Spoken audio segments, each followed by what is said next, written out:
Good evening, everybody. My name is John McGravio, and I'm Society for Conservative Thought. I'd like to begin by thanking all of you for taking the time to join us here tonight.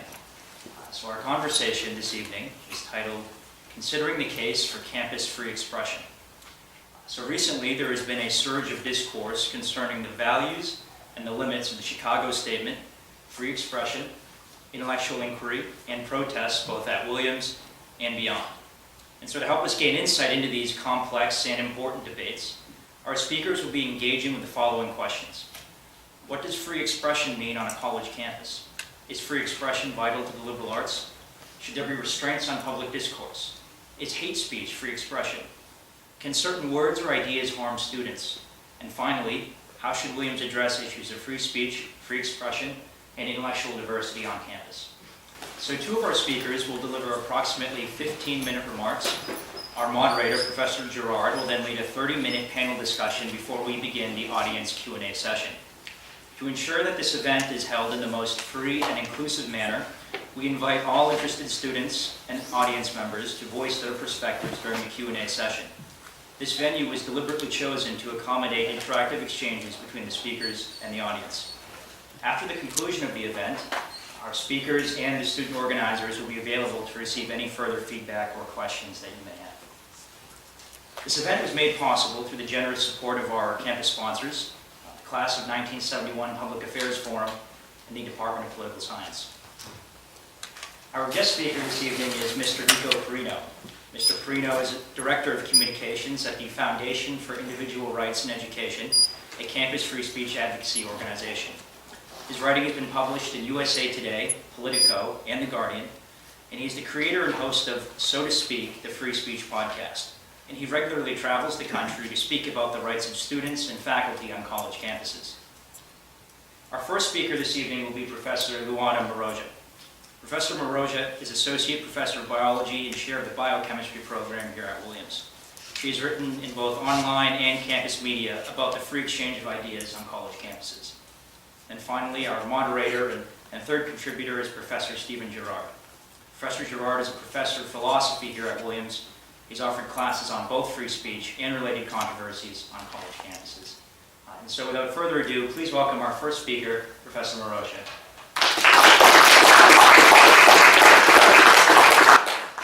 All right, so I'll begin by explaining how I got into this issue of free speech on campus, and I might be more aware than the average person to the horrors of censorship because I was born during a horrible dictatorship in Brazil. Many of my family members at the time were communists. Some were exiled for over 20 years. Some disappeared, never to be seen again. My father actually had to burn all his Marxist books. The censorship lasted for 30 years or more and stifled all intellectual and political life in Brazil. And to this day, we have not caught up yet. I recently became an American, and I can say with pride that the U.S. First Amendment law should set the example to the whole world. Hate speech laws do not actually do what they are supposed to do. They are either ineffective or they have the exact opposite effect by turning the prohibited into cool and calling attention to it. If the message is wrong, I believe that more speech is the only solution, that killing the messenger just creates martyrs. And the only way we have to fight hate is with reason, argumentation, and a clear message against it. Free speech has always been the weapon of the marginalized voices, and restrictions in speech were always used to silence minority opinions. Therefore, it's a pressing matter, I believe, that we push against censorship and make a very strong case for free speech here and at all our institutions and hopefully the whole world. And the problem that I see with hate speech laws and censorship is a slippery slope. And also the problem of who do we trust to curate information for us. So it has been a while that I noticed that debate on all matters of academic importance has been stifled both at Williams and across the nation, and that acceptable viewpoints have dwindled. The diversity of viewpoints is also dwindling with it. To give you an example of how I perceive those things, I have noticed that discussion of certain biological topics are now triggering to many students. And these are not issues of past racist and political remarks such as eugenics, but resistance to actual and well-established facts such as heritabilities of traits in humans, for example. Students often seem to confuse the factual existence of heritability with arguments of racial inferiority. But by resisting to learn about the actual theory, they also fail to learn why arguments of racial inferiority are biologically faulty. So, for example, comparisons of intelligence between groups fail to take into account environmental differences, making such comparisons meaningless. In my classes, I always use examples of intelligence differences between Brazilians and Americans, which actually is a much larger performance difference than that between different American groups. And I use this example to demonstrate the fallibility of comparisons when the environment is not controlled for. So learning about and debating such issues is crucial to debunk hateful arguments such as the bell curve argument. Resisting learning or listening about the subject is stifling and ineffective. So shutting down debate by restrictions in speech or hate laws will not accomplish what more speech can accomplish. And we should not allow this issue to be taken in the hands of Trump, who is now passing executive orders about free speech in universities. We should behave like adults. We don't need government or administrators to decide on what we can and cannot listen. So let me get into the story of Williams College and how I, Professor Steve Gerard, and other professors came to the conclusion that we should adopt the Chicago principles of free speech, and we got a petition started. So over the years, we did have several speakers coming to speak about free speech. We also had this invitation of a speaker who just made that speaker very famous and gave him a lot of national publicity. And unfortunately, despite all these events, discussion on campus about free speech and restrictions on speech never really got started up. So in my view, the situation became really critical last fall after the talk of Reza Aslam. He gave a talk entitled "The Future of Free Speech and Intolerance," and the panel consisted of Alicia Garza, which is the founder of Black Lives Matter movement, Reza Aslam, who is a religious scholar, and a moderator, Jamel Bouil, which is the political correspondent for the Slate magazine. Reza Aslam dominated this conversation, and he started by first bragging that he was actually disinvited from an event. He then proceeded to saying that anything that offended him personally, should not be allowed in campus, and that rules on who to invite and who not to invite should be written on stone. He finally asserted that only factual talks should ever be allowed in campus. So this nonsense, which for me was absolute nonsense and was appalling, was met with intense student applause.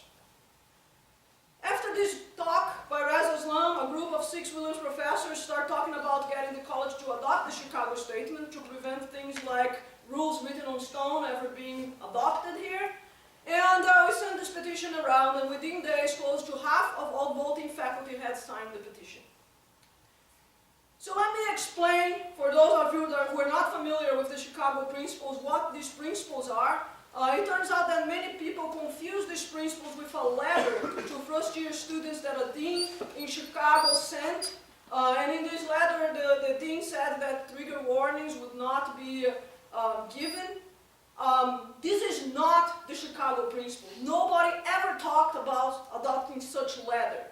The Chicago principles, on the other hand, have been adopted in a variety of forms by 55 institutions, including Amherst, Brandeis, Colgate, Columbia, Georgetown, and Princeton, among many others. And these colleges and institutions are as committed to social justice, fairness, and inclusion as we are. And to my knowledge, there has not been an increase in hate speech in those campuses. So the Chicago principles were written by First Amendment lawyers, and they simply state that as part of its educational mission, the college has the fundamental commitment to freedom of inquiry, including the consideration of a diverse set of views, and that to fulfill this mission, the college has the responsibility to protect and promote promote the free expression of its members, and that the college can and should set rules to restrict expression that violates the law, or that defames a specific individual, or that constitutes a genuine threat or harassment, or is otherwise incompatible with the functioning of the college. Furthermore, the Chicago Principles defends and protects the right of protest. It specifically says members of the university community are free to criticize and contest views expressed in campus, and to criticize and contest the speakers who are invited to express their views on campus. So again, the point is that censorship hurts the very cause we're fighting for. Hate laws are vague, whose offense should count, and they are often applied in ways that was not their direct intention. But most importantly, if ideas are not expressed, they cannot be contested. And we fail to learn the very arguments we need to defend our own positions. We need strong reason and argumentation, and we cannot resort to violence and name-calling. I believe that sunlight is the best disinfectant against hate speech. And my last point is that these invitations only invigorate bigots. They do not suppress their message. Furthermore, we can learn a lot from arguments we disagree with. I have learned by listening to creationists, I'm an evolutionary biologist, by listening to climate denialists and even some bigots. We do not want free speech because we want to invite bigots, but because we cannot have discussion stifled without hurting the very cause that we're trying to protect. So that's my remarks.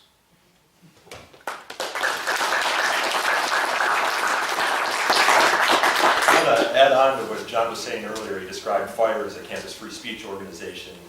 We also do a lot of other things as well.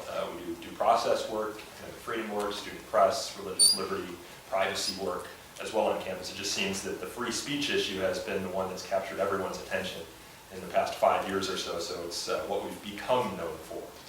A little bit of my background, I started as an intern at FIRE in 2010 and then became a full-time employee in 2012, and one of my first jobs at FIRE was helping the president, Greg Lukianoff, do publicity and research for his first book, Unlearning Liberty, Campus Censorship and the End of American Debate. And reflecting on those days and the research for that book in my early years at FIRE now, it's strange to see how much the world has changed in many ways, but specifically on campus. Back in 2012, a lot of the threats to free speech on campus were coming from administrations that wanted to corral students into a far and away free speech zone. They didn't want student protests to occur on campus. It was coming from the federal government. And students were our best advocates for free speech on campus. I, as a college student in 2010, for example, hadn't heard the words trigger warnings or microaggressions or safe spaces or disinvitations. And then we fast forward to about 2015 when this free speech on campus issue really started to percolate. And I peg it really actually to 2014 when Ray Kelly, the former police commissioner in New York City, went to give a speech at Brown and was shouted down. That's when we started to see more of these trends that you're hearing about today percolate. That's when we started to see violence occur on campus. The peak year for violence on campus was probably 2017. Everyone's heard of what happened at Berkeley with Milo Yiannopoulos, or Middlebury with Charles Murray, or at Claremont McKenna College with Heather McDonald. It's also when you started hearing about safe spaces, which I think everyone intuits kind of their separate definitions of what safe spaces are. We at FIRE have no problem with safe spaces. This is a concept of free association that is a bedrock principle of America. The Society for Conservative Thought is a safe space to discuss conservative thought. Our issue at FIRE is when these safe spaces get manifest destiny and loop within their ambit people who don't want to become a part of that space. Trigger warnings are also misinterpreted in my opinion. It's the academic freedom right of professors to put trigger warnings on their material if they think that's the best pedagogical approach to presenting that material. But if you listen to, for example, Fox News, you would think these things are the worst thing in the world, and unfortunately, everyone brings their own definitions to them. Disinvitations, too, I know here, have generated a lot of talk But FIRE is the only organization in the country that keeps a database of disinvitations, and they're actually down in the past couple of years. There's only been one or two in this past year. In 2017, a lot of those disinvitations came from Milo Yiannopoulos, for example. I think he accounted for a majority of them, but he went on to go hang himself by his own petard, and he is no longer doing the campus speaking circuit. So 2016, for me, was a very different year than 2012, and there are reasons for this. Students became more vocal on campus. They started to see the actions by police across the country and mobilize the result of it. 2012 campuses were quiet. You're going to get more controversies when there's controversies in the broader political and cultural sphere. Donald Trump not being one of them, of course. So a lot of the things you hear about are not the things that we work on a day-to-day basis at FIRE. I'd say that there are 3 or 4 big threats to free speech on college campus, none of which have to do with trigger warnings or safe spaces or microaggression policing. They have to do with, right now, my biggest one is threats to faculty. There are myriad cases where faculty are the subject of internet mobs that call for their firing. There's the case at UC Davis with a professor who said some hyperbolic things about police, and there were calls by politicians to have his job taken away. At Rutgers University, there's the case of Jim Livingston, who made critical comments on social media about gentrification in Harlem. He got picked up by some news outlet, and he was punished at Rutgers before we ended up representing him in a legal capacity, and we got those charges overturned. And actually at Rutgers now they have a new panel to figure out how these things don't happen again. There's also the case at Temple University with Professor Mark Lamont Hill, who is critical of Israel, and that resulted in calls for his firing. Essex County College, Lisa Durden is a professor who went on Tucker Carlson's show to defend a Black Lives Matter event. Essex County College claimed they received a lot of criticism and fired her from her position. FIRE got involved and filed, no pun intended, a public records request. Said, okay, Essex College, you say you had to get rid of her because of all this criticism. Well, let's see the criticism. It's a public college, public subject to open records request. They received 1 letter. They were just looking for an excuse to get rid of her. And then there's up here in New England, there's a situation at Plymouth State right now where faculty are losing their jobs because they testified in a criminal sentencing proceeding, doing their civic duty. But because the person they were testifying on behalf happened to have been charged with sexual misconduct, one of them didn't get their job renewed, the other one was punished. So threats to faculty are a big issue, and I could keep going down the list of faculty who stand to lose their job because an internet mob comes after them. But there's also threats to student press across campus. There's a case at North Alabama where a faculty advisor is losing their job because the administration doesn't like the critical coverage that it's received from the newspaper under this faculty advisor's oversight. Loyola Chicago is preventing students from reaching out to faculty and staff for interviews. They now need to go through the communications department. And then don't get me started on Liberty University. Art censorship. Indiana University Kokomo had some of its students put up sculptures around campus. Some of those featured stylized depictions of female genitalia, nothing that would offend most people's sensitivities, but it did offend one person's sensitivity. They complained to the university and took it down. We got involved there, and they actually ended up putting it back up as a result. There's also the case at Kansas where a stylized depiction of the American flag was hung up as part of a nationwide art exhibit. This was called flag desecration. The governor of Kansas and the secretary of state of Kansas made this a political point, and the university took it down and moved it into a museum environment, not its original intended location. But we have seen some hecklers vetoes happening on campuses. Just last week, you might have heard about the case at Beloit, where Eric Prince, who is the former founder of Blackwater, I think Blackwater's changed its name. Blackwater is the private kind of military group, private police group. He was set to speak at Beloit, and students stacked the stage with chairs and didn't allow him to come on stage, so that had to be canceled. He's actually also the brother of Betsy DeVos. So if the goal is to get attention away from Beloit, disinviting or deplatforming the secretary's brother is probably not a good idea. There's also the case at Portland State where a heckler came to a student event and rang a cowbell repeatedly for 45 minutes. And then you might have heard the news about the University of Arizona case involving someone standing outside the door yelling "murderer, murderer" to Border Patrol. And that's actually a complicated case that we can talk about in Q&A if anyone's interested. It's not clear that that was a heckler's veto. But as you can see from some of these cases, they're not the cases you hear about in the news. They're not the red meat cases that the right or the left pick up. There was very little coverage when fire came to the defense of a student at Joliet Junior College who was literally detained by police for handing out anti-capitalism flyers. These are the things that fire deals with on a day-to-day basis. So I want to pivot now and kind of end with a philosophical discussion of kind of where I come from on free speech. Why do I believe that free speech is important? Well, on the one hand, I believe it's important because I don't want to see the sort of things that happen to the people that I just discussed happen to them. But in America, we have this tendency to make arguments to free speech in a circular manner. I believe in free speech because the First Amendment protects it. It's a circular argument. Why do we have the First Amendment in the first place? Well, free speech is important to me because, for me, it's important to know the world as it is. It's not just important to know when people disagree with me, but especially when they disagree with me. Because that's how I know that there's more work to do to convince them to bring them around to my side of the conversation. Censorship doesn't help that. I just no longer know that these people exist. It's like breaking a thermometer. You might no longer know what the temperature is, but the temperature is still the same. Your fever still remains. I also want to know who not to turn my back to. Someone disagrees with me, someone hates me, I want to know that so that I can take action against it and not turn my back to them.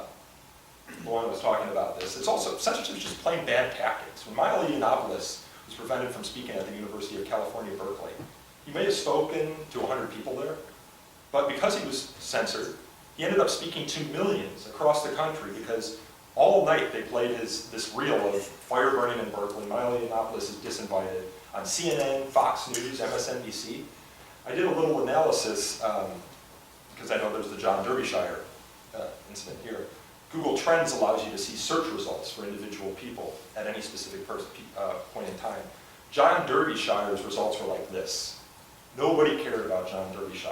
And then February 2016, there is a giant spike in search results for him. You know, if we wanted John Derbyshire's ideas to go away, disinviting him was probably the worst thing you could do. I'm sure most people know about John Derbyshire from this event, from this disinvitation. It also, of course, has the academic reasons for it. It helps you sharpen your ideas. I see Steve's got here, John Stuart Mill here. He once said that both teachers and learners go to sleep when there's no enemy in the field. He also talks about how knowledge is like a muscle.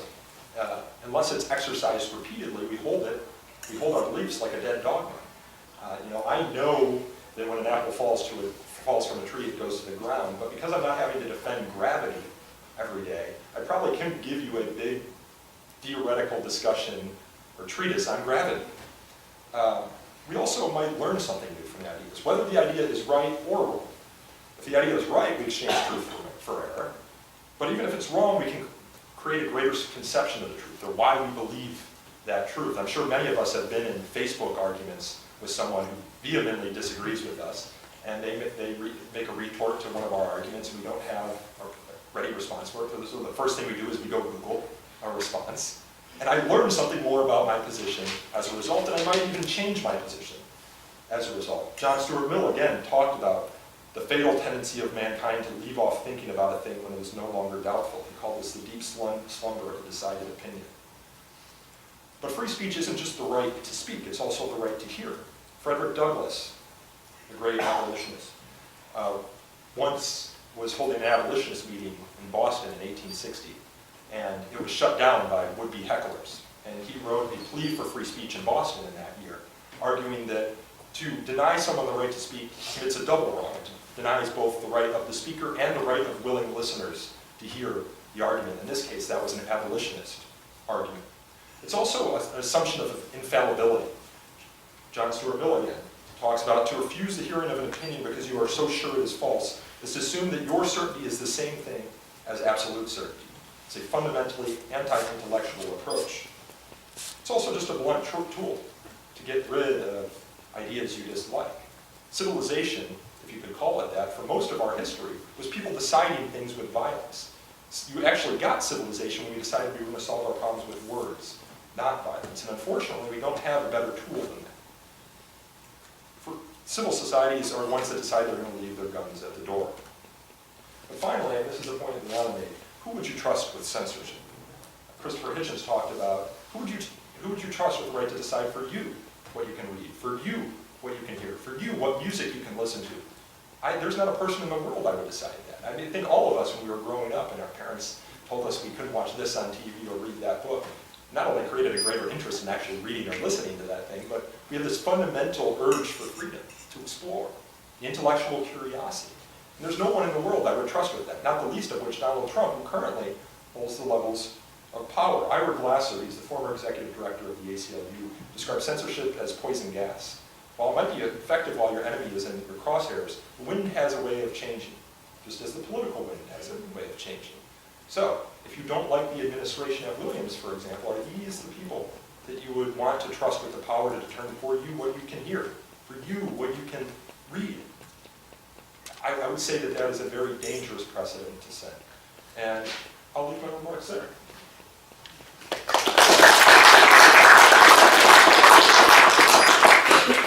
Thanks so much. I'm the moderator here, but each of my colleagues have explained their motivation for being so concerned about free speech.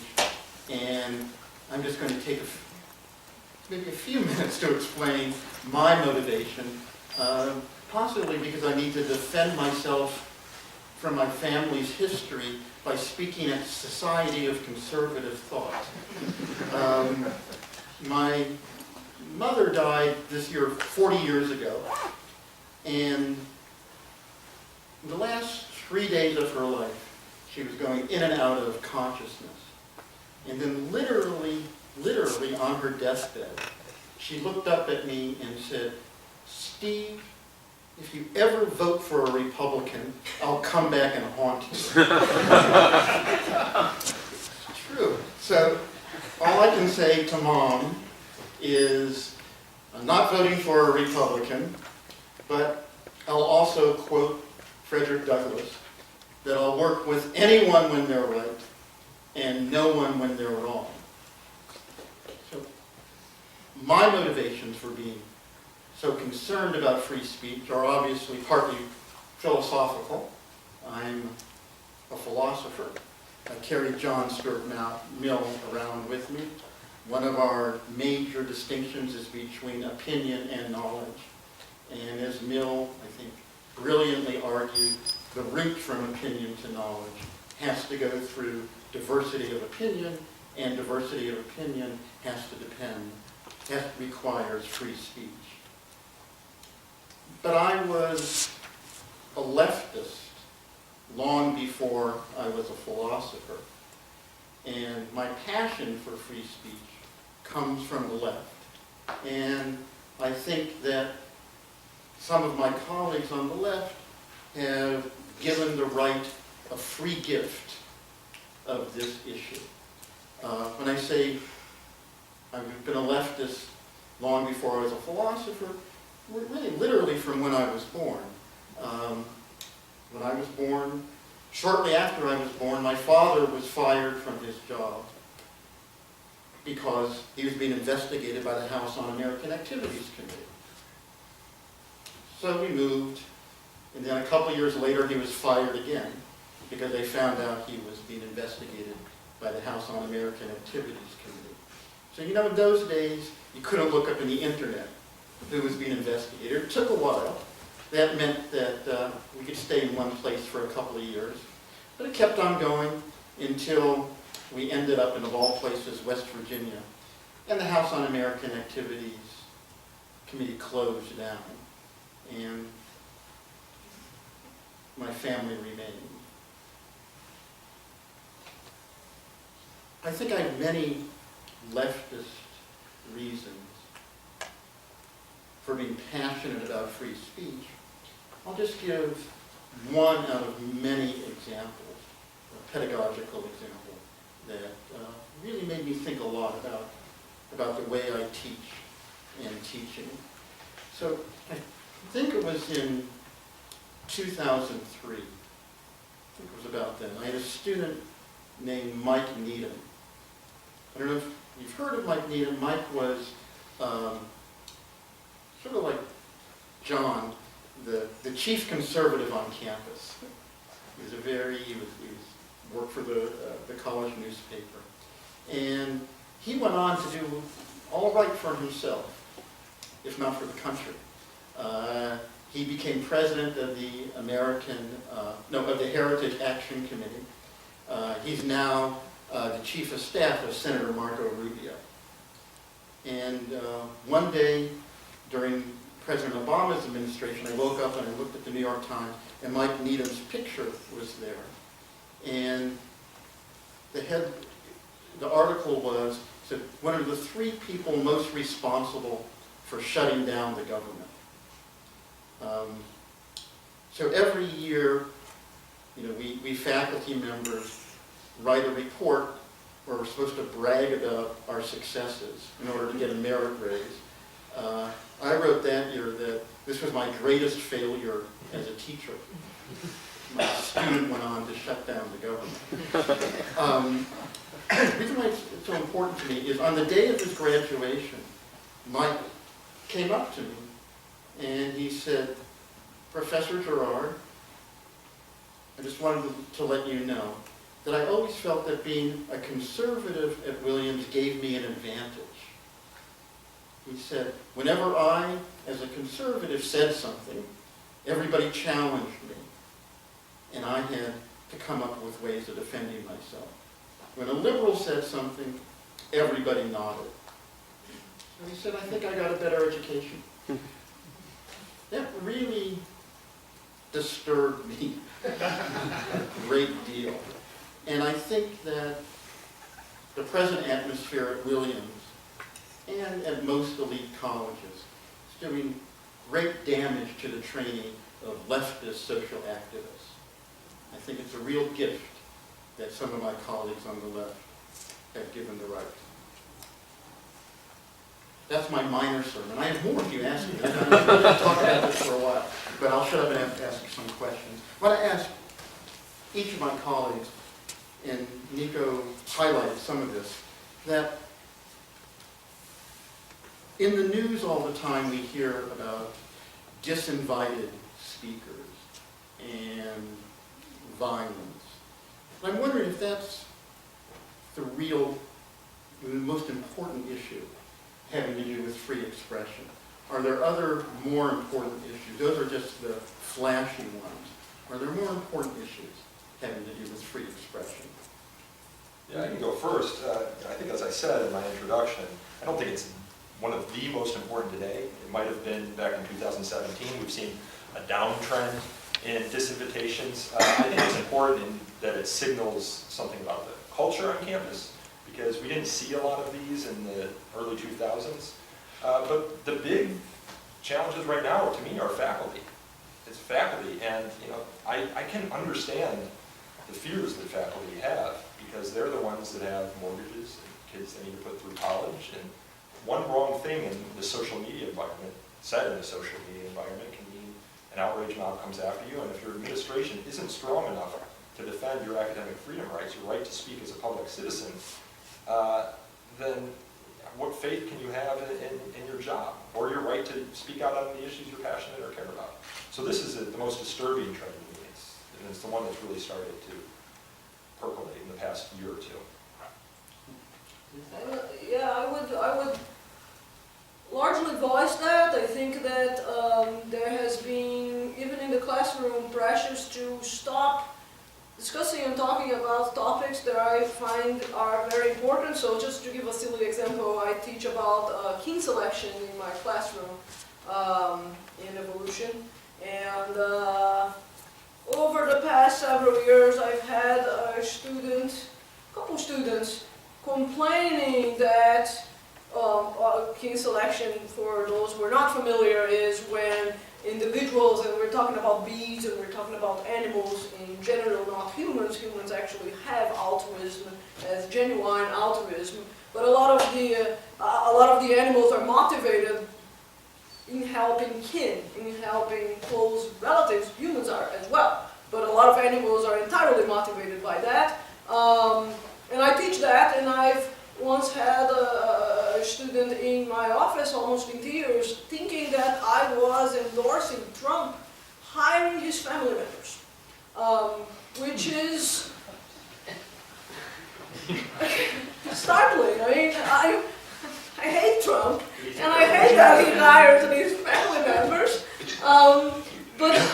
And this is a silly example because I would not stop teaching kin selection because of that, but similar issues are going around and people get offended about topics that they think indicate something else. So in biology we see this natural fallacy all the time, the naturalistic fallacy all the time, in which people think that just because it's natural, it is good, and there is pushback against teaching some things that are not good but are natural, because they think that you may be getting examples from that, and we actually see that sometimes in the New York Times and whatnot.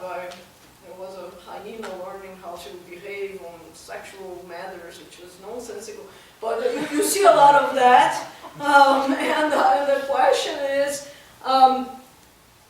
do some professors get pushed back and stop discussing topics because some people are upset about topics, of topics like, and these are silly examples I acknowledge, but I think that there is a lot of pressure to shut down certain topics and certain viewpoints, and a lot of students have reported to me that they don't feel welcome to talk in certain classes. So I think there is a lot of that going on too. I want to take advantage of Nico here because most of us are mostly familiar with what goes on at, obviously, our college. I'm curious whether, genuinely curious whether most of the attacks having to do with free speech, free expression on college campuses across the country are directed towards people of the right, or are they directed towards people of the left? Yeah, well, even just saying the right and left is kind of hard to decide what is and what isn't something of the right or left. We find that most of the attacks that emanate from off campus come from the right, and a lot of the attacks, right, however described crudely, or the left. Most of the attacks on campus come from the left, but when we have the only database in the country for disinvitation attempts, in general, most of the attempts are to speakers who you might consider of being from the right. But most of the successful attempts to get someone disinvited from a campus usually happen because an off-campus group, usually coming from the political right, doesn't want this left-leaning speaker to be on campus. So most of the attempts come from the left, but most of the successful attempts come from the right. Other than that, it's really hard to do a meta-analysis on this stuff, and a lot of the censorship is just apolitical too. I mean, some of it can be vaguely put in a political category, like we had to file a lawsuit on behalf of an animal rights activist because he wasn't able to hand out his PETA flyers on campus. Like, I guess you could call that of the left, but he probably wouldn't think of himself as a political person. Or the student at Northern Michigan University who had thoughts of self-harm and talked with her roommate about those thoughts and was threatened with suspension for merely talking about her mental health. It's not a political case of censorship, but it's censorship nonetheless, and it's censorship just as insidious. So, Lana, can I ask you that in talking, as we have been doing for some time with colleagues and students about the issue of free speech, it struck me, I could be wrong, but oddly enough, it seems some of the strongest support for free speech comes from Div 3. And as a dyed-in-the-wool humanist, I'm jealous and curious what you feel about that. yeah, tell me what Div 3 is. Oh, I'm sorry. Science. Yeah, that's a science. Sorry. And math.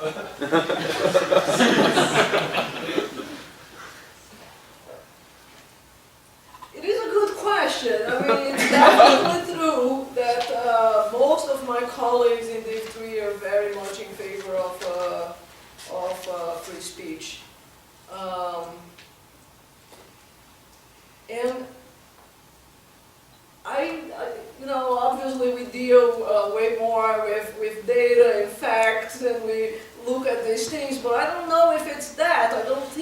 that. It doesn't seem to be an explanation.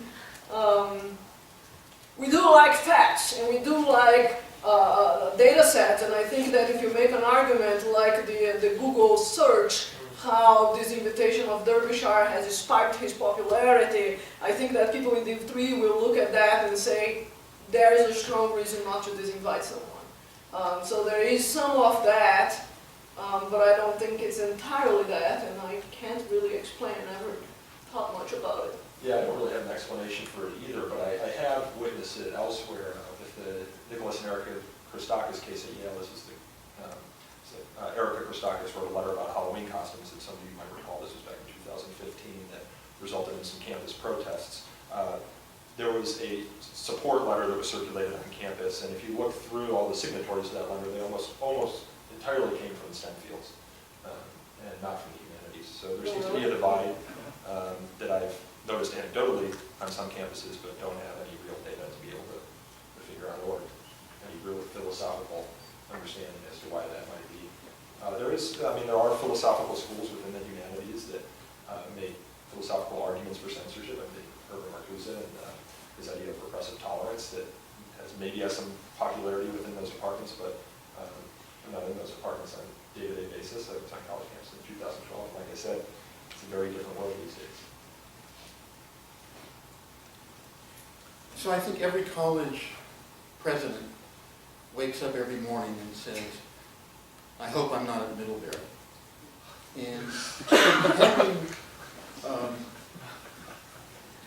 looked at college campuses all over the country, do you have a view of what the best practices would be for dealing with controversial speakers? Well, just to kind of echo that point, a lot of presidents are put in a tough position. A lot of administrations are put in a tough position. Things like what happened at Middlebury are not good for fundraising. There was a public records request at West Virginia University after the disinvitation of the Wall Street Journal columnist Jason Ryder. And it was discovered in that public records request that the administration was scrambling because a lot of their donors weren't coming to football games anymore and weren't donating money because of the disinvitation. Yale, I believe, dropped out of the annual Harvard-Yale fundraising competition the year that the Erica and Nicholas Christakis thing happened.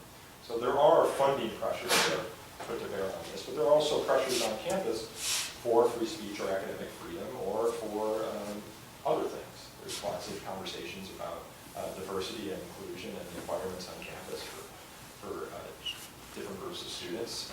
And so you have a college president who has to hear from people who build our buildings and make financial aid possible off campus. They have to hear from the free speech activists on campus, and they also have to hear from the activists who are concerned about the culture that, in some cases, they argue, comes from the free speech environment on campus. And one of the best things that an administration can do is set very clear values for what students and alumni and funders can expect from a university. Agree or disagree with the University of Chicago. It's a private institution. It can set whatever values it wants. Set very clear guidelines for what to expect when you're a student there or a funder of that school. This is what we were going to do. And they use that as a guidepost to determine how controversies will be mediated moving forward. But if you don't have those clear guideposts, you're just subject to the whims of your donors or the most vocal students on campus. You're trying to appease everyone, and by appeasing everyone, you're appeasing no one. You have to ask yourself at a private university, because you're not bound by the First Amendment, you can do whatever you want. What type of university do we want to be? Jonathan Haidt talks about, he said, do we want to be a social justice university? There's nothing wrong with that. It's not that you can't do that. But if you are going to ascribe to an ideology, that's probably going to compromise your ability for free thought and free discussion. I normatively believe that a university should encourage the sort of debate and discussion of diverse viewpoints, but they don't have to do it that way. Morton Shapiro, who I know is a former president here at Northwestern University, has kind of like to counterbalance the University of Chicago, described himself as the safe space president. I think partially that was a PR ploy, but that's what he decided to do. And it's a private university, he can do that. Now, if you're Yale and you decide you want to do something like that, you're going to probably have to eliminate your policy that says Yale is a place where you can think the unthinkable, mention the unmentionable, and challenge the unchallengeable.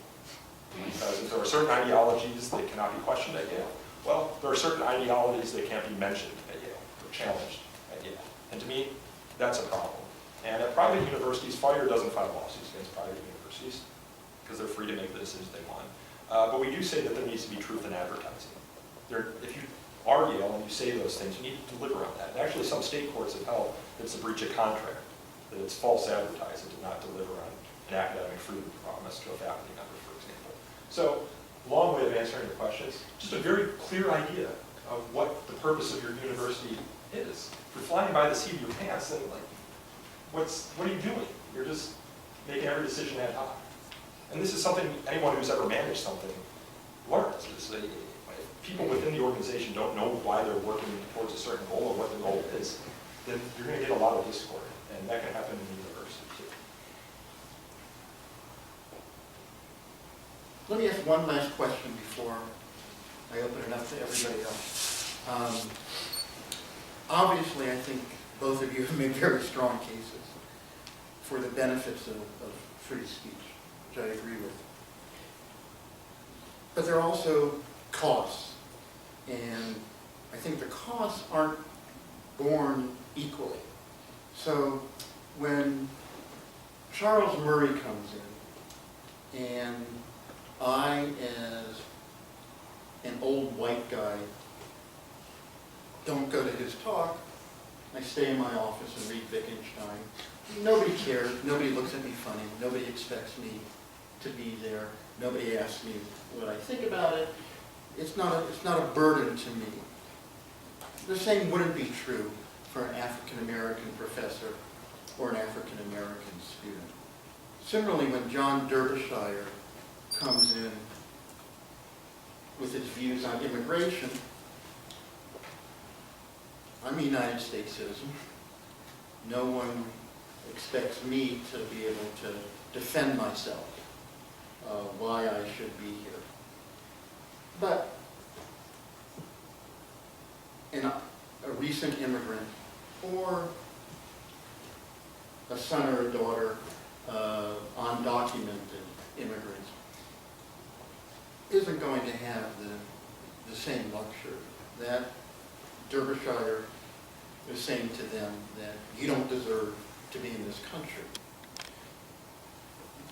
Given the benefits of free speech that we've been discussing, but given that the costs are not borne equally, do you have suggestions on what we do with that situation? Well, I can go first, unless you want to go. So I'm making a documentary right now about Ira Glasser, who's a hero of mine. I mentioned him earlier. He was the former executive director of the ACLU. A lot of people don't realize that the First Amendment jurisprudence in this country was really a 20th century development.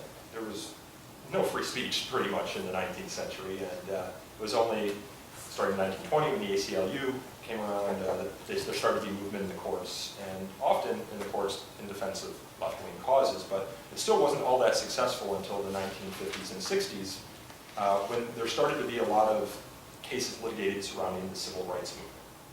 So in the course of making this documentary about Ira Glasser, I looked at a Phil Donahue clip from the 80s, in which Ira Glasser appeared with this man, Hosea Williams, who was Martin Luther King's field general, helped organize almost all of his marches.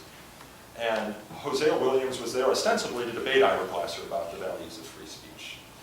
He had recently marched in Forsyth County, Georgia, and had rocks thrown at him because of his advocacy for civil rights in Georgia. And so Donahue, the subject of the debate was, should the KKK be allowed to buy TV advertisements? And Hosea Williams said unequivocally, yes. He says, because if you take the KKK, and I'm only vaguely paraphrasing here, off the TV today, they'll take me off the TV tomorrow. Because the question is, who has the power to decide? Yes, the power in Massachusetts might be on the side of Hosea Williams, but in Forsyth County it surely wasn't. And if you give them a hate speech code, it surely isn't going to come on the side of Hosea Williams. In Charlottesville, Virginia, good people on both sides, where do you think that's going to go? And so the free speech movement is really a movement born out of the civil rights struggle. Martin Luther King talked about this in one of his most famous speeches. John Lewis, the famous congressman and civil rights activist, said, without free speech, the civil rights movement would have been a bird without wings. So while I understand that speech can be hurtful, I also am very weary of giving people in power the power to decide. While we might like the person in power today, the person tomorrow might not be someone who's so sympathetic to our cause. So a lot of it is tactical, too. I don't have much to add, but being on the side of having to defend my, I'm Hispanic. I have had a lot of people ask, not a lot, but a few people ask if to get my academic position I had to click the Hispanic box. Recently in the Leaps blog, he was accusing me of only getting, only getting my position because of clicking the Hispanic box. The same with immigration and so on. But again, I find that if there is a topic that is worth for me and it's dear for me, I need to be able to actually be there to defend. So yes, it is a burden, but it is a burden that I want to fight. Like I'm fighting for free speech here. It is a burden, and I have dedicated a lot of time to learning about topics that I didn't know so well in the past, and to do petitions and to do things, but this is very dear to me, and I would dedicate my life to it. So there is certain topics that I gain from my participation. There's also the opportunity, hopefully, in any of these invitations for question and answer and debate, and an opportunity to hang these people by their own petards, as I said earlier. It was free speech that allowed Milo Yiannopoulos to become irrelevant. He talked himself into irrelevance. How did the House Un-Americans Activities Committee end? Didn't it end when Walter Cronkite went on TV and called out McCarthy for the man that he is? If these people in power have the right to censor, they're going to censor the people that are also the same people who have the opportunity to tell the rest of the world why they're wrong. And that's what happened with QAC. Yeah, I'm reading a book on hate, and I just learned that, and I wasn't aware at all that actually pre-Nazi German had very strong hate speech laws against anti-Semitism. Yeah, people don't Look remember. what happened. Yeah, well, first of all, so this is actually an interesting point. 2 points on Nazi Germany. The first is that yes, Nazi Germany had hate speech laws. They were ineffective. And one thing you need to be careful of is separating that line between speech and violence. Because one of the reasons the Nazis were able to came to power is because they were able to exercise political violence without any sort of punishment. And that's why we draw the line very strongly at speech and violence. And actually, Hitler was banned from speaking in Bavaria. And Joseph Goebbels said it was one of the best things that they could have ever done for Hitler because it raised his profile. And he actually made a propaganda poster, said in German, of course, something to the effect of, one man amongst 2 billion people in the world cannot speak in Bavaria. Who is this man? And of course, everyone wants to know who that man is. At the time, there was only 2 billion people in the world, but it just goes back to that previous point we were making about it just being bad tactics. If your goal in disinviting someone is to not provide them a platform, well, disinviting them is probably the best platform you can provide to them. Let me open this up. Can I ask who controls the lights so I can see? Yeah, we can't see anything. Yeah. So, otherwise, but I did see. I saw a raised hand there. I can't tell who it is, but. I want to first just thank you all for coming, and I appreciate you, especially being from like FIRE.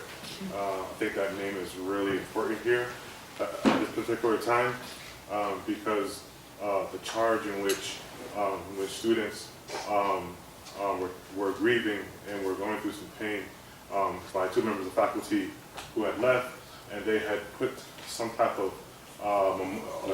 memorial down. To honor that, to give voice to that, to give free speech to their pain. That was removed, and so it was as if there was some type of was a shutdown of free speech from students. And I work on the other side of the campus where I'm not in any big office, but I'm on the side of the same that sees the uptick of the fear, the pain and the hurt and tears from students who had to experience that. We can't measure that on Google ticks, but I can tell you I see the faces. And if there was only just, if we look back at the letter from the Birmingham jail, Martin Luther King gave 4 reasons of of action. He says, first find the facts. Then you work with the other side, you negotiate. And then you look at yourself and you purify yourself. You ask yourself, are you doing the thing for the right? Are you stopping? Are you doing this thing for the right reasons? And then you do an action. And so I'm asking. Sometimes we have members of faculty or people who are in power who don't follow those 4 steps, and then they end up shutting down the free speech of those who don't have that power. Yeah, I was reading about the removal of the memorials or the displays in front of the office doors, and it's kind of hard to follow everything that happened there. It sounds like there was miscommunication, and there was also fire marshal involvement. But I did walk through the Presky Center, and I saw the display in the lobby and also the display in front. And from fire's perspective, that's a more speech activity. That's beauty. That's students speaking out about something that they're passionate about, and that's never something that, even if the administration, even if it violates some piddling code somewhere, it would be our position that the administration should try and do something, so long as it's not exceedingly disruptive, to allow that speech to occur.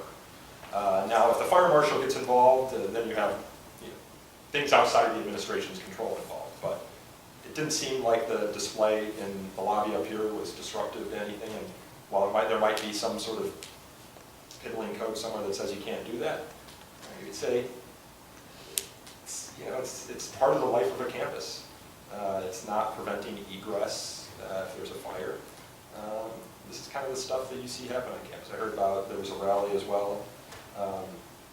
Those are the things that every day at Fire we try to fight to defend. Students' right to congregate on campus and to engage in spontaneous expressive activity, so long, and we draw the clear line that incitement to imminent lawless action. We also draw a clear line. You can't disrupt the educational missions. You can't take over a classroom, for example. But outside that, this is the life of the university. This is the sort of thing you expect. Yes, please. How do you account for the monetary funding given to people who are brought to these institutions that allow them to later propagate those same ideas at other institutions? So, I'm not sure if I heard the question. How do they get the money to people who come here to speak? No, I'm saying, how do you deal with, you bring somebody like Charles Murray here, right? And then some organization pays for him to come here. So he comes here, he speaks, he leaves, but now he has capital to go to other universities and then to actually get news coverage and to actually propagate his ideas and further their reach. So how do you deal with that? Because you're saying, you're making the argument, I can sit here, listen to somebody like Charles Murray, but after that, it doesn't have this wide effect. But how do you account for that capital that could be given to a marginalized identity that could actually benefit people and benefit a bigger cause than somebody who's saying that black people are not as intelligent? You're talking about capital, both not just in terms of money, but publicity. As mentioned with Derbyshire, what these people want is to be disinvited. That gives them the real capital. The Suzanne Venker is a sort of fourth-rate Fox News anti-feminist. She's really pretty low down on the scale. Uncomfortable Learning invited her, I think it was 3 years ago, and students were protesting, and it wasn't the administration who canceled her talk. It was Uncomfortable Learning itself decided that they didn't want to go through this and canceled her talk. again, she's a fourth-rate anti-feminist. The very first line of her biography says she was disinvited from Williams College. It's the disinvitations that give the trolls, the public trolls, so much capital that gives them the platform. Can I also respond to that? Because it's a good question. It's, okay, so you invite Charles Murray to campus, and maybe you just cover his travel. But maybe you also give him an honorarium, and this is money that he can use to, if he wants, support his ideas. It could also be used to pay the mortgage, I don't know. But let's just say, for the sake of argument, it's used to help write another book. The challenge, and this is something that free speech advocates have to struggle with too, is so in order to prevent that from happening down the road, there are a number of things you can do, one of which is to place viewpoint-based requirements on speakers.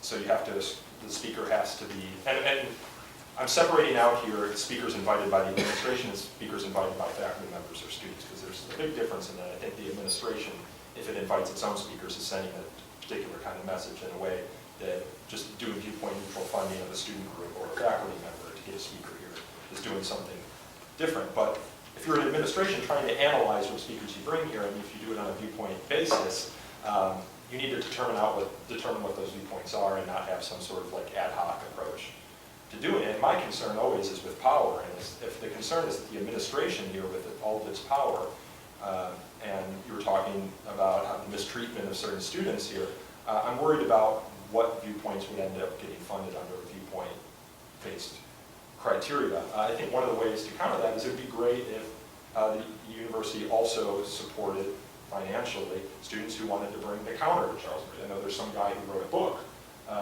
that shot down Charles Murray's arguments. Let's, bring him to campus too. Can the university put any money toward that? And if they say no, well then you have an argument there. And the question is, well, why can't you do that? You can give uncomfortable learning $1,000 to bring Charles Murray. Why can't you bring this man or woman either? So it is a challenging question, of course. I don't want to dismiss your question or your point either, because the American Enterprise Institute, which is the institute that sponsors Charles Murray, is where he sits as a think tank scholar, made a big campaign over his disinvitations, and they put money, they were actually pitching their donors, because they saw the donor emails, to give money to the American Enterprise Institute in order to send Charles Murray to some of these campuses. So again, unfortunately, the best thing that ever happened to Charles Murray was for the thing in Middlebury to happen. Yeah, of course. How often is Milo now invited to colleges? That's a good question. I don't have specific numbers. It's not very often anymore. Sometimes a student group will invite him, and then they get so much pushback from other students on campus, they decide to disinvite him on their own volition, which is something FIRE doesn't have a problem with. I mean, if there's a conversation on campus around a speaker, and the student group that invited him on their own volition decides that on their own volition they don't want him to be there anymore, that's fine. I think that happened at New Mexico somewhere, but it's not very often anymore. And it's after I've been referencing, he hung himself by his own petard. He went on some radio show and kind of defended, allegedly, the idea of pendergasty, which is sexual relations with not a child, but someone who's not an adult. So Would you not say that the backlash he got from coming to these universities and actually being disinvited later led to him not being as oftenly invited to these? I would say it was this latest, the thing where he went on radio and just kind of said the one thing that no one really could accept. The disinvitation at Berkeley, if you went to Amazon that night, the #1 book on sale on Amazon was Milo Yiannopoulos' book, Dangerous.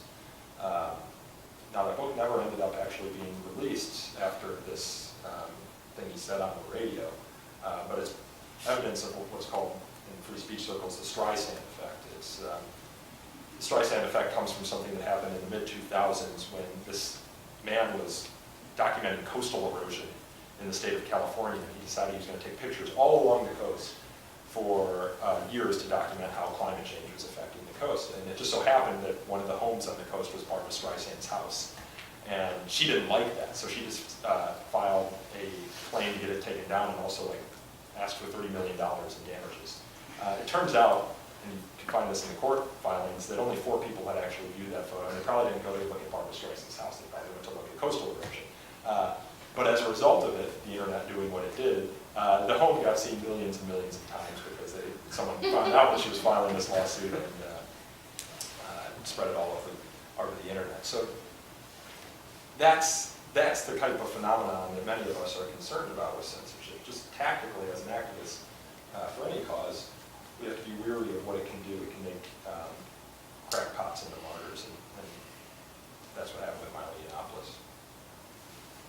I'd like to point out too, I think one reason to actually bring speakers in is to know your enemy. So it's seldom pointed out, I think, but Derbyshire was invited, John Derbyshire was invited in February 2016 during the Republican primary. He was invited to represent Donald Trump's immigration views. This was February. He had not yet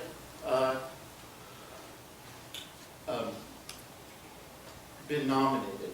It was still going strong. And Derbyshire was invited to represent Trump's immigration views. What Derbyshire was going to say is now identical to the official policy of the United States. Shortly, actually a couple of weeks after Derbyshire was disinvited, there were various incidents at Trump rallies where young African Americans were protesting Trump, and they were thrown out, and there's a famous clip of Trump encouraging them to be beat up. In other words, the opportunity to actually know who your enemy was, while there still was a time to change it, was denied us by someone who unilaterally decided that we shouldn't listen to John Derbyshire. I'm not saying that if Derbyshire had come, that all of us who were there, everybody who was there at the time who didn't vote, who didn't organize, who wasn't properly afraid of Donald Trump. I'm not saying that that would have tilted the difference, but it couldn't have hurt. It couldn't have hurt. I think that knowing one's enemy is a crucial aspect of our education. Hands, question? Yes, please. So you want to foster free speech and debate, right? I'm sorry, I'm in trouble here. So your goal is to foster free speech and debate, right? Yes. Get that goal, yeah. I'm not the only one. Okay, great. Why aren't there opposing views on your stage? I think we do. I mean, I didn't organize the event. None of us organized the event.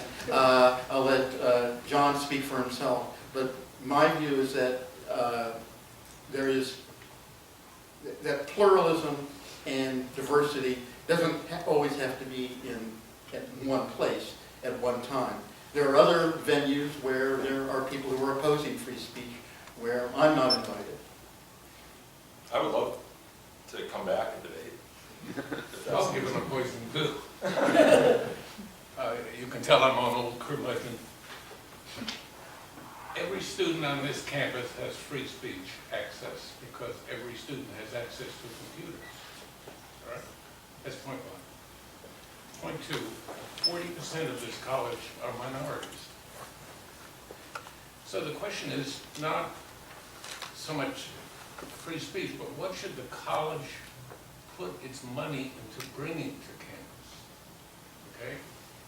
And I would argue every minority student knows here that there are people who hate him. Why should we pay money to bring that kind of person? So you're saying that the college should only bring certain speakers, Well, I'm certain saying there are viewpoints, and extremes. everyone else can get I their would bring, ideas for online? example, Charles Murray with another speaker of a different view. Where does I agree with you, it's a very tough line when, where the line is. So I guess I have an analytical question that we probably can't answer here, but if we did a database, I'm hard to or if hear. we did a spreadsheet of all the speakers that the college brings here, that it gives travel money to or honoraria to invite, how many of them are like Charles Murray or John Derbyshire? Like what percentage of the university's budget is allocated to bringing speakers like that versus any other speaker? I can answer that because I'm chairing a committee that's looking into things like this, and it's minuscule. It is minuscule, the amount of money that would be spent for somebody like Derbyshire. We don't spend a lot of money doing that. I don't know, I'm very sympathetic to your question, Peter. I'm not suggesting that, I'm just giving an answer to the question, but it is a small amount. Well, And I then think that's- that's reassuring, I'm happy that's the case. That we don't have that many Derbyshire types coming. It's not a money question, it's a standard. It's not money, I'm talking about how many, the percentage, it's very, very small. But I say to you, it's not a money question or a number question. It's a standard. I see. So when Murray was invited, for example, that was not by professors, it was by a student group, right? There was a counter speaker. So a counter speaker was invited also by students, and that was great. And I know the biology department has given some money to bring that person here, and that was great. So I think that these situations where you have a hateful person invited, which are very rare. I mean, I can only remember three times, and it was all by this external group, funded by external people. Two of them never came, and the third one was Murray, and he did come, and he had a counter speaker. So I think that the issue here is that we're not prescribing on who should be invited. I think they should be decided by groups who have the money, resource, organization to invite people. That's not, you have to be part of a student group, you have to be organized. So the biology department, for instance, can invite speakers. We invite speakers related to biology topics. We never invited anyone that was offensive or had hateful views. A quick footnote, there were 60 students punished at Middlebury for the protest. I Yes, hope you guys all know that. yes, and they threw stuff, right? You can dissent, but you can't disrupt. Well, Yes. you know, Fire's position is you can disrupt, but you can't make it so that the event can't proceed. That's Fleeting disruption. disruptions. Yeah, fleeting disruptions, things like that. And we'd encourage the I'll shut up university. because I'm not a student. No, these are good questions, though. These are good questions. We encourage universities in those cases to take a light touch. But if you're, barricading the room and preventing anyone from entering or exiting even more dangerously, then there is potentially a role for disciplinary proceedings. Behavior that gets rewarded is repeated. If you're Potentially, that is a rule. Yes, and if you're disrupting it, like if someone prevented people from getting into their classrooms, that is a rule. The question about speakers is good. I mean, academic departments can set academic standards for the speakers they invite. That is their academic freedom to right to do. The question is, well, what do you do with student groups? So you approve a student group, and they have a certain ideology, and they want to invite a speaker, maybe not even because they agree with the ideology, but because they want to debate the ideology.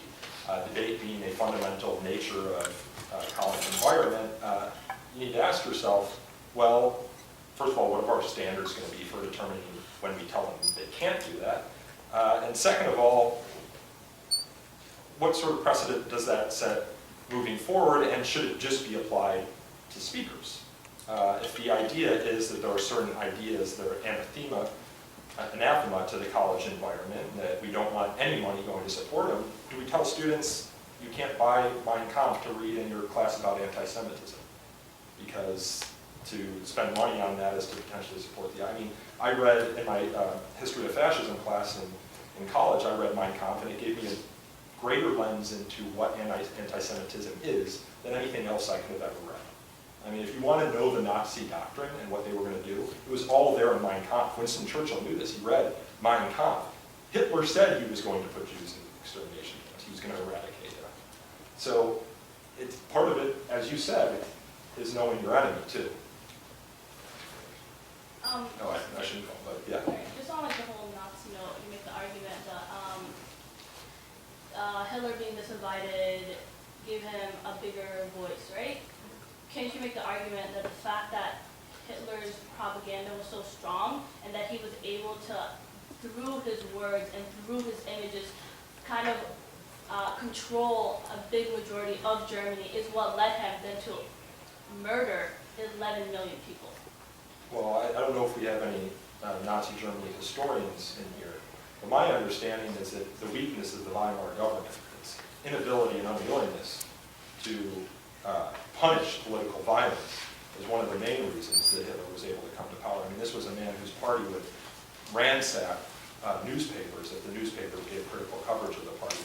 In a civil society, we would hope that that would be swiftly and immediately punished. And who knows what would have happened if it wasn't the case. I mean, we can talk about counterfactuals. But yeah, I mean, it's a concern. People need to speak up, but also the government has a role to stop violence. Joshua? Excellent discussion so far. I'm just kind of curious how you would balance the principle of free speech with the principle of free association. At what point would say if 99% of the student body said we don't want this student, this speaker here because we feel as though this person is hurtful, or the ideas he's expressing, or would dismantle the reputation of the campus. At that point, would that 1% then be outvoted because of the principle of free association of these 99% don't want to hear this person? I'm just really curious how we try and balance these two. Yeah, well, go ahead. And I think, I would hope that more than 99% of the people at Williams found John Derbyshire absolutely despicable and hateful. But take an issue that Williams has managed to not face as strongly as other colleges and universities, namely the Israeli-Palestinian issue. So I'm willing to bet that maybe in this room, half the people think, or a significant number of people think, that any representative of the Israeli government is a terrorist, is as deeply despicable as John Derbyshire is. And that maybe half the people in this room, or a significant number, think that any representative of certain Palestinian groups are terrorists, are despicable. Once you say we can decide, once you can say we have the right to cancel people, to disinvite people, then the next question is, who gets to do it? Who gets to decide? And there are, and unfortunately, sometimes it is very, very difficult. In First Amendment jurisprudence, there's a concept known as the chilling effect. So when you're working this out with literature in the 20th century, if you keep a book from being published, then, or a magazine can't publish certain articles, it's a slippery slope. And the next person isn't going to risk their capital to publish a book that's going to be censored, that's going to be thrown out. So once you open the door to censorship, it's empirical, I'm not making this up. History has shown it just keeps on going and going and going. And probably, look, I hate John Derbyshire. I hate Donald Trump. People that they hate, they're going to censor. People they hate, they're going to keep away. The free speech has always been the necessary weapon of the oppressed. The powerful, by definition, don't need free speech. They own the fucking printing presses. They don't need it. Who needs free speech are those who are oppressed. We're in a curious, temporary historical moment now where it looks like at times that those who are temporarily in power in certain places are right-minded people. They think like me. They're good, liberal-minded people. So why don't we just censor people? Fucking stick around.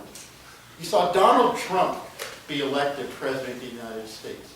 What do you think is going to happen if we take away free speech? It's going to turn around and be sorry to get so excited here. Well, I But mean, this is how I live. This was my pilot of being I'm done. well, I mean, so he's making a normative point there, and I'll just piggyback on that before making just kind of a general point about what you can and can't do. Donald Trump wants to open up the libel laws. He calls the free press the enemy of the people.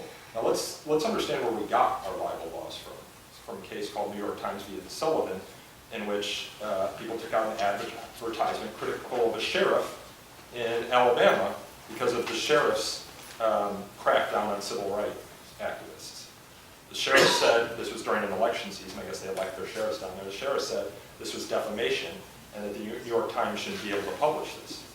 Well, the court said, no, they can. This is part of their First Amendment right to do so. So if Donald Trump had his way and we opened up our libel laws, you wouldn't be able to take out a newspaper advertisement critical of a sheriff, let's say Jim Arpaio, who is cracking down on immigrants coming over the border, or civil rights activists.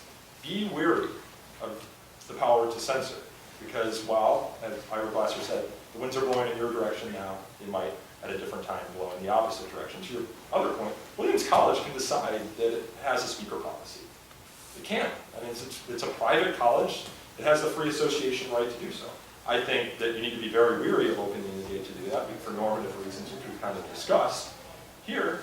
But part of the beauty of America is the plurality of our different associations. And maybe Williams institutes a speaker policy and the quality of the education goes down. And then other universities see, well, maybe we don't want a speaker policy because look what it did at Williams. Or maybe the quality of the education goes up, and I'm proven wrong. And having a speaker policy is a good thing. More universities adopt it, and then I can hopefully change my opinion. But we don't know. But Williams, the problem I have is saying you make glowing free speech or academic freedom promises, but then also deciding on an ad hoc basis unilaterally that there are some ideas that aren't accepted here. That's the problem. So with the speaker policy, there is one topic that concerns me, and I don't think we touched on it, at least not explicitly. And this is the issue of if we do have a speaker policy, and there are talks that are considered acceptable and talks that are considered not acceptable. For every speaker, we're basically either endorsing them and inviting them, or we're not, and we are preventing them from coming. And this gives the problem that the college has then to endorse talks. And I find this an extremely dangerous place for the college to be, because you invite a speaker thinking they're going to say A, and then they say B, and now you endorse them.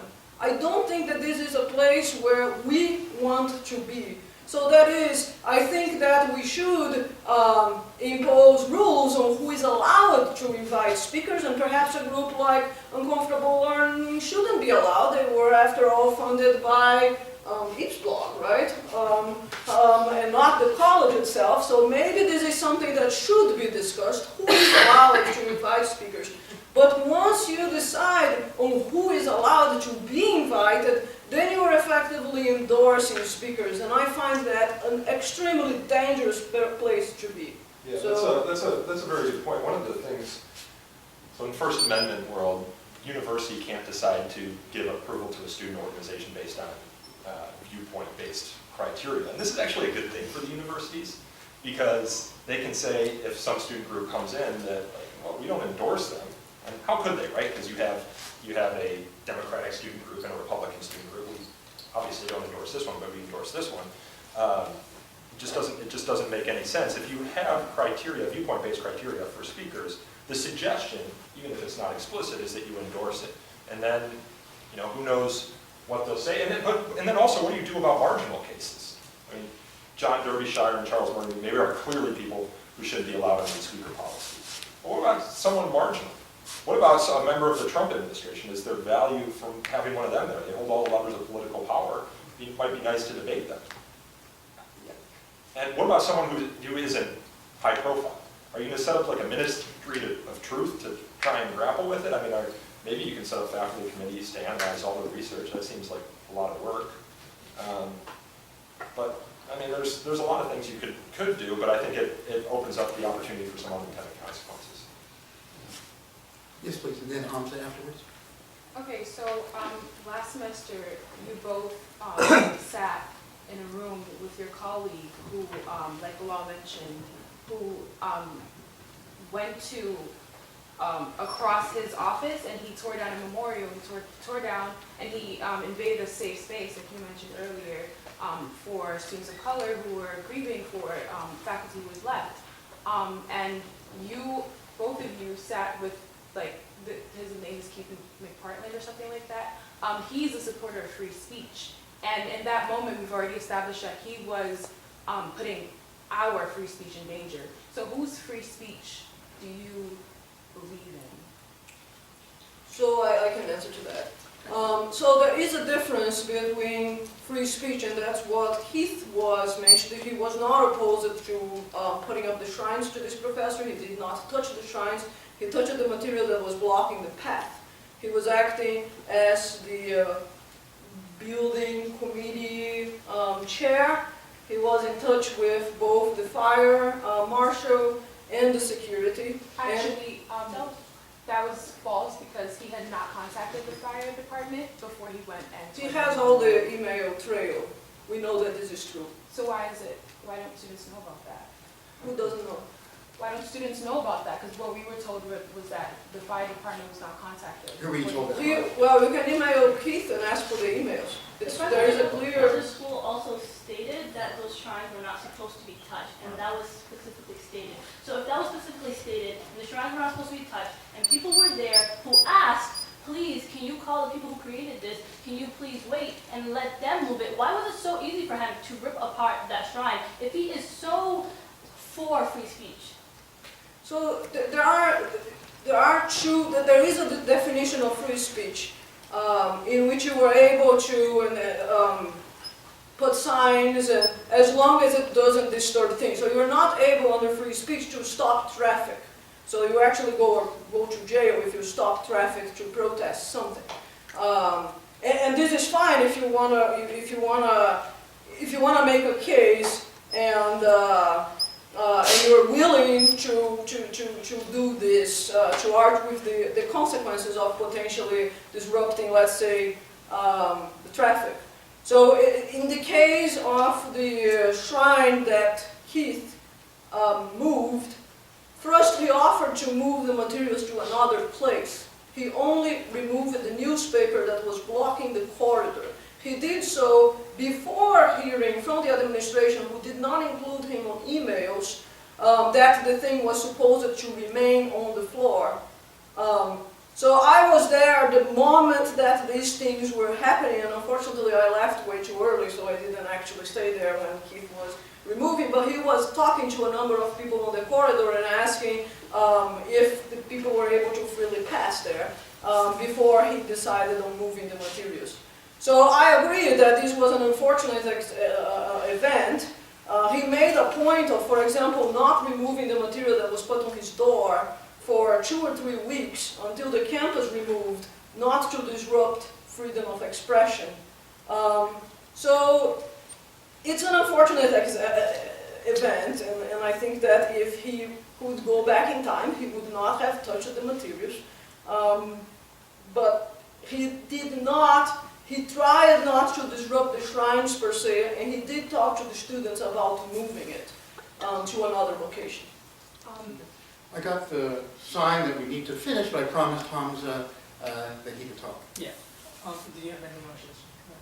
Oh, I was going to say that everything you said was false because the president of the college sent out a very lengthy email saying what happened, and I was there after he removed the shrine, and he did not remove, he destroyed it. And he did not speak to a number of students. He yelled at a student and then proceeded to destroy it. You can go. Okay. I have a bit of a two-parter, so if you guys don't have time to answer the second question, that's fine. I've got that. But yeah, so there are a lot of things going on. So you've asserted that the disinvitation of controversial speakers, controversial by that I do mean bigoted. I'm sorry, how the controversial ideas in here? Bigoted speakers. Controversial, I feel like, is too giving of a term. That this invitation helps out these speakers. Are we talking about just the ones here? Because there are. Well, in general, it offers them capital, right? But publicity is what you had said earlier. Yeah, but when you say bigoted, you're talking about the ones here, correct? I mean the speakers that people are generally opposed to having on campus. Like the, Condoleezza the ones that Rice. stir up controversy, Okay. right? Condoleezza Rice stirs up controversy. Yeah, most high-profile people do. Yeah. Yeah, and so this argument for free speech, Professor Girardi had said that it's a tool of the oppressed to speak up because we control the status quo. And the examples that you guys have all used to protect free speech have been for social advancement. The libel case that you had brought up at the New York Times specifically is critical of the Montgomery violence and the civil rights movement. Right? Coming back to this idea of this invitation, the speaker that you mentioned earlier, who received publicity after he was disinvited and was finally disavowed after he made a despicable comment about child molestation on the radio. My question is,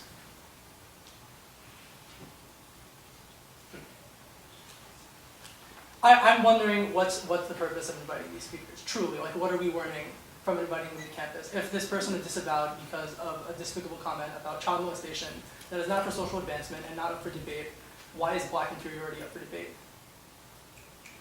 Well, I certainly would never invite Milo. I mean, I would never, and I wouldn't invite John Derbyshire. The question is, there are two questions. One is, who should you invite? And I think that's up to different people. And I would make certain recommendations. There are certainly plenty of speakers that have come to William that I wouldn't have recommended invite. And there are plenty of speakers that I would like to invite that I don't have the funds to do. I think those are really two different questions. When we say who we want to invite, that involves our values, and we need to have a discussion of who we want to bring. And I think we do bring plenty of good speakers here. And I think different organizations have the right to bring plenty of good speakers here. And I know in the groups that I'm involved in that sometimes invite speakers, we think very carefully about it. And we want it to be a positive educational experience. And we certainly would disagree with how many other people decide. Right. And But so, I don't want them to decide for me who I get to invite. yeah, and so you guys, while protecting this idea, had referred to several natural laws: temperature, gravity, kin selection, and heredity. Right? Natural laws that cannot be argued. Again, my question is, like, what is there to learn from inviting these speakers at campus? Like, what are we gaining educationally by inviting hate speech on the campus? Well, what you would have gained by inviting John Derbyshire is knowing more precisely what the presidential candidate Donald Trump's position was before he became president. And who is that education for? Because the minoritized people on campus already know what that is.